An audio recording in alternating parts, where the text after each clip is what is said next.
రామచంద్ర గారి నాయకత్వం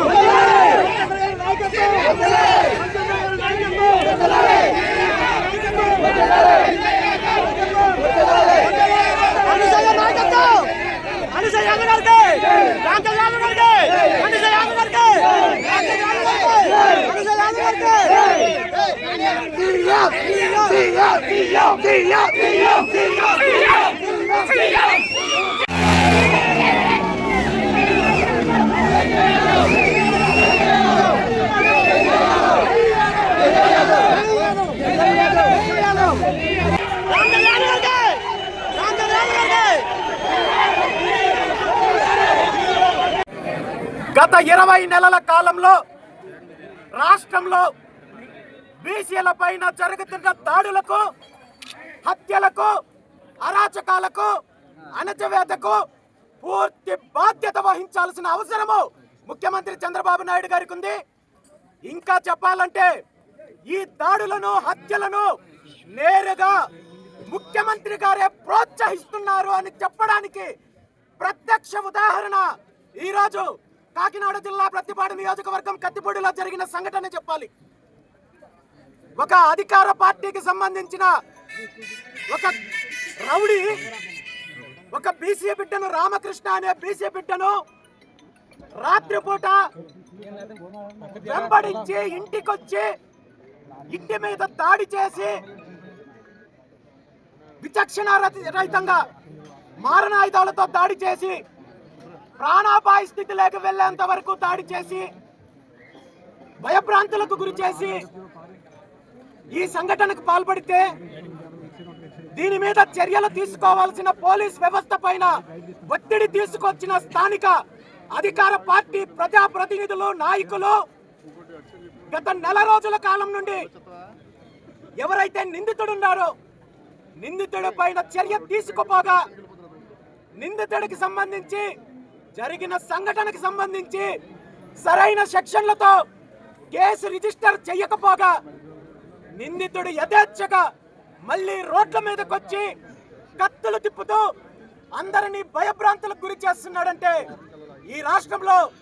శాంతి భద్రతలు ఎలా ఉన్నాయో, ముఖ్యంగా బీసీలకు రక్షణ ఎలా ఉందో మనం చూడొచ్చు. కేవలము నిందితుడి మీద ఉదాసీనత వ్యవహరించడమే కాదు, ఎవరైతే బాధితుడున్నారో, ఎవరైతే వారి కుటుంబ సభ్యులున్నారో గత నెల రోజుల కాలం నుండి అధికార పార్టీకి సంబంధించిన నాయకులు, నిందితుడికి సంబంధించిన గ్యాంగులు భయభ్రాంతులకు గురి చేస్తుంటే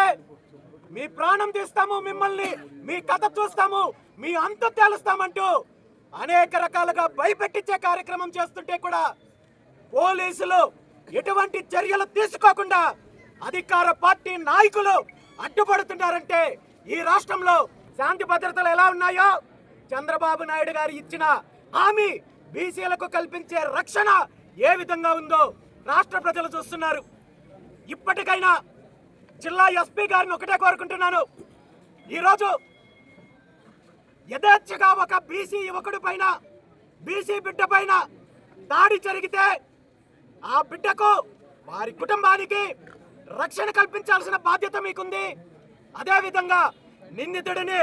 కఠినంగా శిక్షించాల్సిన బాధ్యత మీకుంది. జరిగిన దాడికి, సంఘటనకు మీరు ఏదైతే తూతూ మంత్రంగా రిజిస్టర్ చేసిన ఎఫ్ఐఆర్ ఏదైతే ఉందో దాన్ని మోడిఫై చేసి 307 సెక్షన్ పెట్టి వెంటనే నిందితుడిని కఠినంగా శిక్షించాలని చెప్పి ఈ సందర్భంగా బీసీవై పార్టీ తరఫున డిమాండ్ చేస్తూ, అలా కాని పక్షంలో మళ్ళీ రాష్ట్రంలో ఇలాంటి సంఘటనలు పునరావృతమైన, లేదంటే నిందితుడికి సంబంధించి కానీ అతని కుటుంబ సభ్యులకు కానీ మరో రకంగా బెదిరింపులు వచ్చినా, హాని జరిగినా దానికి మీరు బాధ్యత తీసుకోవాలి. ముఖ్యమంత్రి చంద్రబాబు నాయుడు గారు బాధ్యత తీసుకోవాలి. అదేవిధంగా హోంశాఖని ఇండైరెక్ట్ గా తన కుప్పెట్లో పెట్టుకున్న నారా లోకేష్ బాధ్యత తీసుకోవాలని చెప్పి తెలియజేస్తూ, ఇప్పటికైనా ఈ రాష్ట్రంలో బీసీల పైన దాడులు, దళితుల పైన దాడులు, మహిళల పైన జరుగుతున్న దాడులకు సంబంధించి ప్రత్యేక శ్రద్ధ తీసుకొని కళ్ళు తెరవకపోతే మీరు తగిన మూల్యం చెల్లించుకోవాల్సి వస్తుందని చెప్పి తెలియజేస్తూ బాధితుడు రామకృష్ణ గారు వీలైనంత తొందరగా కోలుకోవాలని, ఆ కుటుంబాన్ని ప్రభుత్వము ఆదుకోవాలని చెప్పి మరొకసారి డిమాండ్ చేస్తూ ఈరోజు ఈ కార్యక్రమంలో పాల్గొన్న ప్రతి ఒక్కరికి కూడా ధన్యవాదాలు తెలియజేస్తూ సెలవు తీసుకుంటున్నాను.